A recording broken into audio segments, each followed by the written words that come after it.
রাষ্ট্র ক্ষমতাকে কেন্দ্র করে আমাদের যে ক্ষমতার চর্চা হয় সেখানে এই প্রথমবার একটা অভ্যুত্থান প্রচেষ্টা হয়েছিল। এটা ৭ নভেম্বরের আগেও হয়নি, পরে হয়নি, যেখানে সর্বস্তরের মানুষের একটা সমর্থন ছিল। তো সেই দিক দিয়ে বিচার করলে আমি মনে করি যে এটা একটা, আমি বলবো যে এক ধরনের বিপ্লবী অভ্যুত্থান।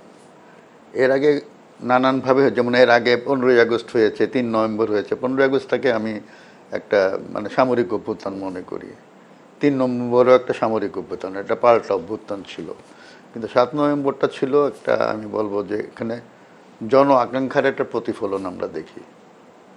এবং ৭ই নভেম্বরের পর আমরা দেখলাম যে যে ক্ষমতার পালাবদল হলো, সেখানে জনগণ স্বতঃস্ফূর্তভাবে সমর্থনও দিল।